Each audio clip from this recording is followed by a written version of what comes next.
Ultimately, it's about changing people's attitudes and their behaviors. So we've got them into the sort of captive state where they are more willing to mobilize.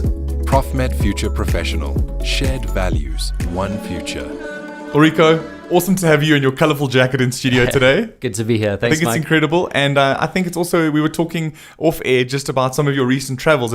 It speaks to me of Pan-African influence. I know that there's been some work or upcoming work in Rwanda. I know that there's a whole host of impact. You've captured snow leopards. You're working with gorillas and chimpanzees. You occasionally work with human beings. I mean, it's an illustrious CV that you've built up over the last few years. Tell us about Habitat XR. It's mind-blowing. It's like Elon Musk telling us that we're living in a simulation. Go into more detail. Sure. So Habitat XR is, we call it an impact-led immersive experiences studio. And our overarching mission is to use immersive storytelling as a tool for creating impact and reconnecting people to nature. So everything we do and have been doing for the past 5-6 years is exploring that territory and using this sort of fringe technology to make people feel things, ironically, through technology about nature. So, yeah. Well, I mean, that's the interesting thing, right? Is that people talk about these buzzwords. They talk about storytelling. They talk about impact. They talk about whatever the latest marketing trend is with your why and your purpose. But for you, you're actually going into territories. You're creating the content, and then you're serving that content to people through headsets and modern day technology to emotionally connect between your target audience. Sometimes people like donors, and then you're bringing that closer to wallet to make people want to invest in making a change. That's the real impact, right? Absolutely, yeah. Ultimately, it's about changing people's attitudes and their behaviors. So we've got them into the sort of captive state where they are more willing to mobilize, towards some sort of cause, and that could be, donating to a conservation nonprofit.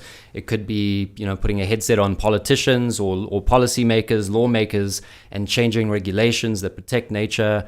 So there are several different ways that impact can be an outcome of immersive storytelling and immersive experiences.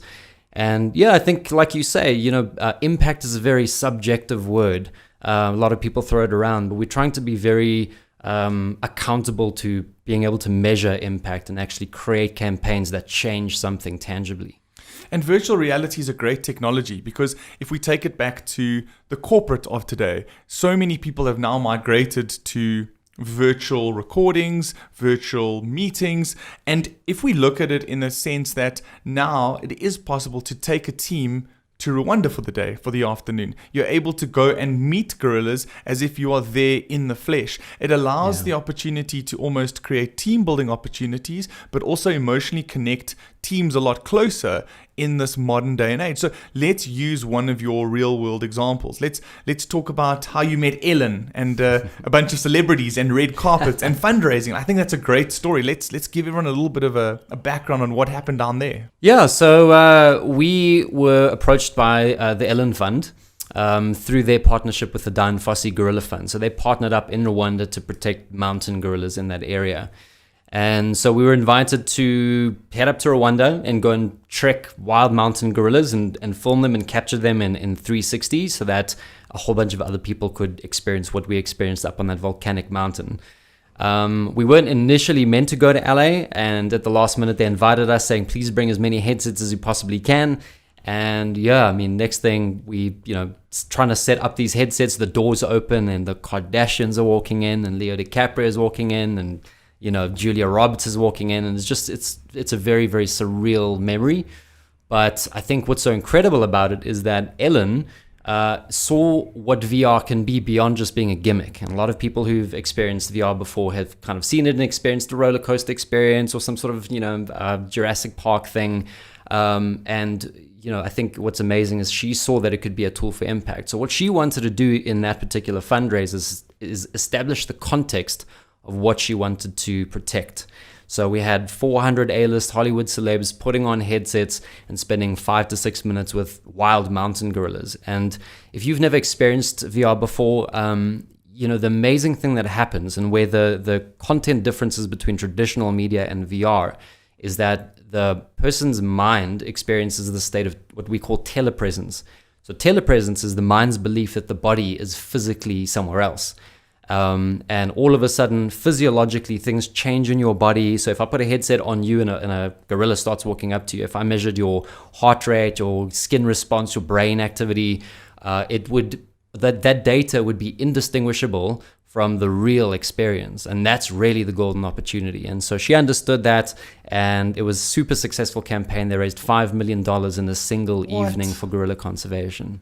And I think it goes back to that emotional connection. So, we become more digital savvy as a species, but the reality is that we're also a little bit desensitized to stuff we see on National Geographic, the stuff we see on the news, violence, successes, joys, but ultimately it's the emotional connection and those bonds that help you dig into your pocket and say you want to make a change. There's obviously there's the NGO kind of aspect, but on the business front, like if you're working with a broker and he can almost show you the future and the vision of what your savings and your investments mean for your personal wealth and your personal growth and what that means for your family. As an architect, you could almost take people on a visual journey of what their home is going to look like, what their office park is going to look like. Like these are really amazing technologies to not just throw out the buzzword of storytelling, but to actually allow you to inception it and to immerse yourself in that environment. Absolutely. You become a witness. So it's the difference from being a viewer and becoming a witness. And when you become a witness, those experiences are real. They're digital, they're virtual, but they're actually real to you as a real human being. And that's where the usefulness of VR and the other technologies in this immersive technology sort of toolbox come from. So talk us through almost like Ulrico on a monthly basis. Are you constantly involved in projects? I believe you were one of the first human beings to capture snow leopards. Right. What happened there? Yeah, that was a fascinating campaign for the United Nations Development Program out in India. So they've got a challenge up there in that in northern India, in the sort of Himalayan mountain range, they've got a lot of human and wildlife conflict that takes place because you've got villagers who've got goats and cattle and yaks, and these animals are being attacked by the snow leopards, by the bears, by the wolves out there, and so they're poisoning them. But these animals are incredibly rare. Their habitats have been demolished over the last 50, 100 years. And so the campaign was kind of exploring that human-wildlife conflict specifically for lawmakers and policy changes, so that they could witness what's going on out there, meet the villagers, but then also come kind of nose to nose with these wild animals.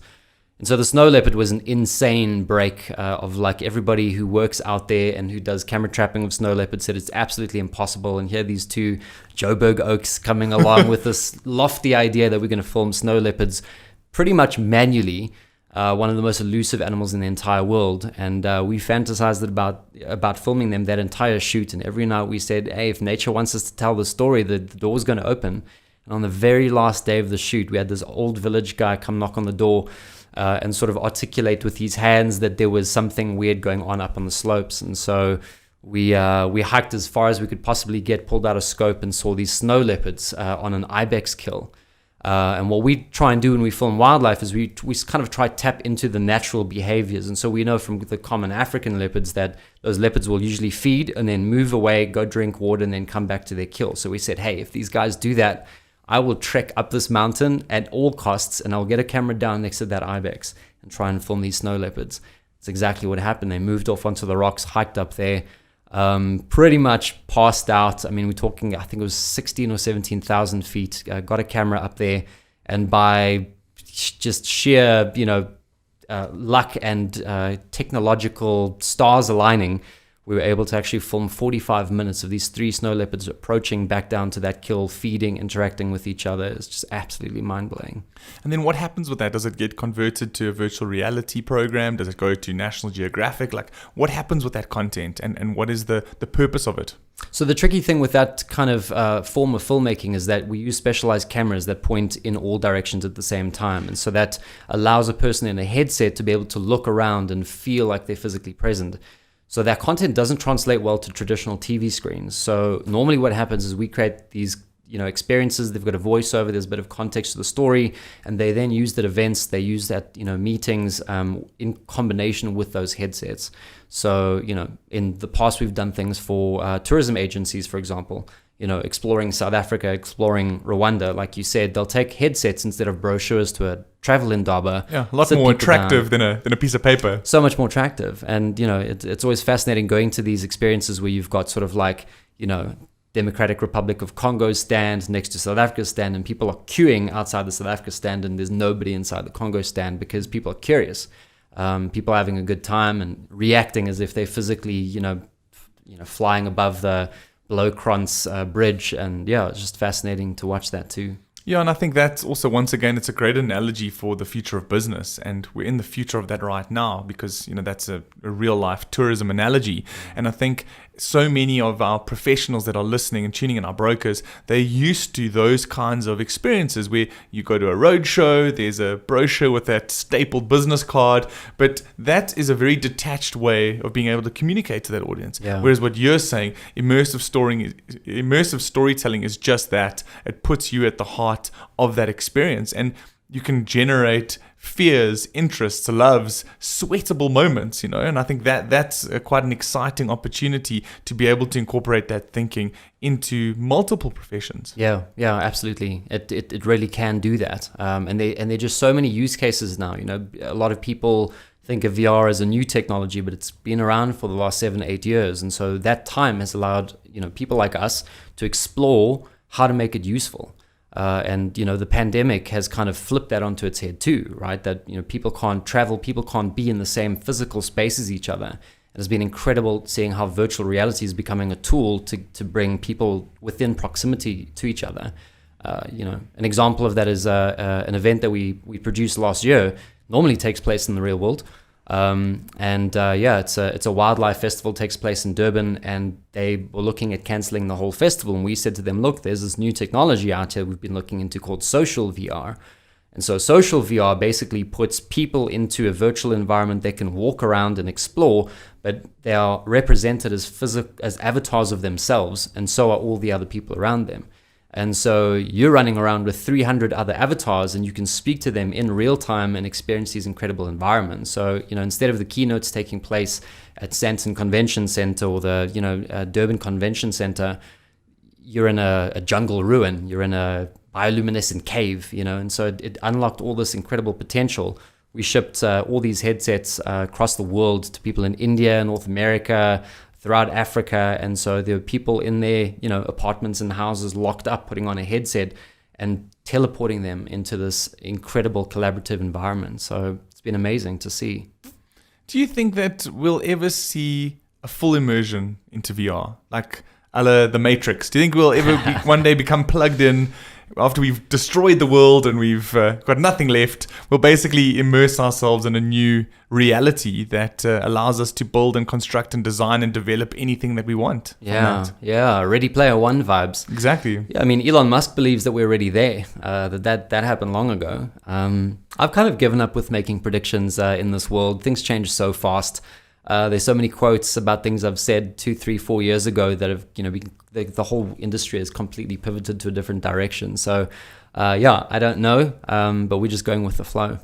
Do you have a full-time dedication to NGO work and wildlife conservation, or do you almost straddle the worlds of business and commercial for certain needs of your clients, and then obviously those requirements from a world kind of conservation perspective?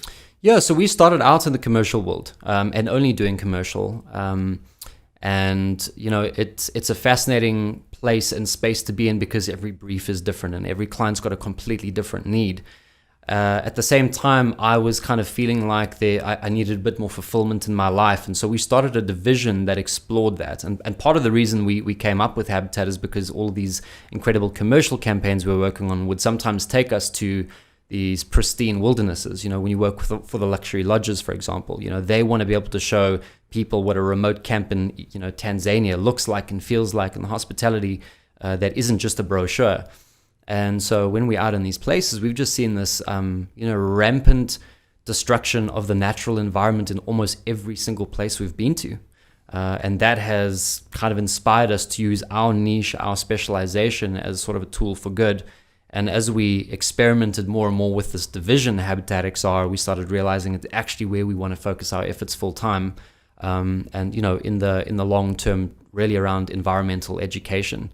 And part of that as well is that we've been out there, we've seen these things, we've felt like watching these BBC documentaries of pristine wildernesses and, the blue whales are thriving out there. It's not really the case. And so, it seems to us that people talk about the sixth mass extinction taking place right now. When we've been out there, everything that's been said has held true. They're talking about 68% loss of biodiversity in the last 50 years on Earth. So that we feel this compulsion to be part of that fight. And so we just said, the commercial stuff is great, the money's really good, but we have to help somehow. It's the only mass extinction that we've had in our control, so we may as well try to do something about it. And is your business purely bootstrapped and you've evolved as you've grown per project, or did you raise funds? Like, how did you get to where you are today? Through your own sheer grit and determination, or did you have external support? No, it's all bootstrapping. We've just sort of shed a lot of blood, sweat, and tears to kind of get through to this point. I think what was really great for us is that we kind of fell into virtual reality in the early days. We were one of the very first players in the country and the continent in that space. So we effectively bootstrapped this whole time. So the commercial VR studio started in 2014, and we've kind of just used profits to build and scale and kind of pivot from there. But I think what was lucky is that we kind of fell into VR in the beginning. We were sitting around a boardroom table with a bank and spitballing all sorts of different technologies that could be used. And they said, we've heard about this thing called virtual reality. Is that something you guys do? And I had a concept of what it was. So, of course, I said, we're doing a lot of that these days, all the time, really. And they took the bait and commissioned us to do a campaign. And we figured quite a bit of stuff out. And we decided this is super cool. Not a lot of people seem to be doing this. Set up a website, and suddenly we're ranking number one for VR in South Africa. A lot of people were searching for it because it was doing well in PR, and the phone kind of never stopped ringing. So that's how we got started. Awesome, man. That's awesome. Incredible. And I think what's really interesting and a little bit of change of tact is looking at technology such as hologram technology. We've seen recently, like, Tupac appeared at a music ceremony, back from the dead, performing as if he was there in real person. Right. Also Cisco with some of their more commercial, more B2B technologies that they've rolled out. What is your take on holograms, and what kind of work are you doing on that front? Yeah, I mean, holograms fit beautifully within this kind of tool chest of immersive technologies. And there have been some very exciting advances in that hardware. So, for example, there's a company called the Looking Glass. So the Looking Glass is a slab of glass, and what's so cool about it is it's not just a photorealistic computer-generated model that seems like it's got depth inside that little block of glass, but it's interactive. So there's a sensor that can track your fingers. And for example, with this frog, when you wave your fingers, in front of it, the eyes track your fingers. Oh, wow. And if you stop moving your finger, it then lashes its tongue out and kind of, simulates feeding a fly. And so it brings to life a lot of opportunity. Kids go to zoos, for example, they bang on the tanks because they want that feedback from, the poor snake or turtle or whatever it is in the tank. But we can now kind of generate those moments using holograms. So I think they're very powerful. Especially from an education perspective, like you say, you'd much rather have a virtual frog licking the fly as opposed to those animals being banged on and try and get some kind of attention from them. Yeah. And obviously back into the boardroom, it gives you an opportunity. People are traveling less based on the pandemic. There are more virtual board meetings. We've seen even our politicians, they've embraced the technology to have their weekly Zooms and to keep themselves accountable. Now you can physically be in someone's presence virtually. And I think that I think there's so many opportunities to think about. Technology always is built for a certain purpose, but then it's the users that define how that is evolved to the use case, right? Absolutely. So you found a perfect niche within telling emotional, immersive storytelling from an NGO perspective to raise money. Like, there's a clear business objective that's being met off the back of that. But alternatively, for some of our listeners and watchers out there, they get to see how, it's simple innovations and simple techniques. We've seen Google have those little cardboard fold outs that you literally put your smartphone in and put your headset on, and then you're able to experience, obviously not as professionally as your headset, but it gives you a slightly better experience than you would have from a flat regular screen. Absolutely. Yeah. I mean, the thing is that technology is sometimes intimidating to a lot of people who don't work in that space.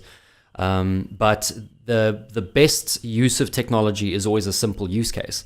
And so it's, for example, with the holograms, coming back to that, you can, as an engineering firm or an architectural firm, you can preview and see physical components before you've even started manufacturing them to try and, see if there are going to be any flaws or see how it kind of reacts with other components.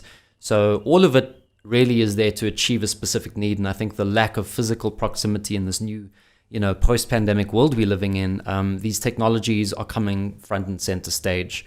So it's really just about exploring usefulness and value. So Ulrico, tell us, if there's one key message that you want to leave the audience with today, like, is it a save the earth message? Is it a improve your business message? Like, what's the key takeout that you want the professionals of South Africa to almost open their minds to? Yeah, good question. I think with where our hearts are aligned, as a business, as Habitat XR, is just that, we rely on nature far more than we think we do. Everything is absolutely interconnected, and, changing the culture of how we consume and approach nature is an incredibly important thing for our own wellness. So I think it's just, everyone has a part to play. We've learned that. If people want to reach out and throw some money at you in the causes that you're involved in, what's the best way to find you? Google, social media? Google, social media, Facebook, Instagram. We're at Habitat XR. All one word, Habitat XR. One word, yeah. Keep up to date with what we're doing and the initiatives that we kind of have close to our hearts, yeah. Fantastic. Thank you so much for joining us today. I think that's the important lesson really, is that there can be a lot of buzzwords out there in various marketing departments. We can talk about storytelling, we can talk about find your why, but Ulrico's managed to marry those things in a real world setting that has direct impact. He's realizing the effect on nature and the effect on our reality, and he's using a virtual reality to impact that, support business objectives, and ultimately bring change to those natural habitats and communities in need. Ulrico, thanks so much. Thank you, Mike. Profmed Future Professional. Shared values, one future.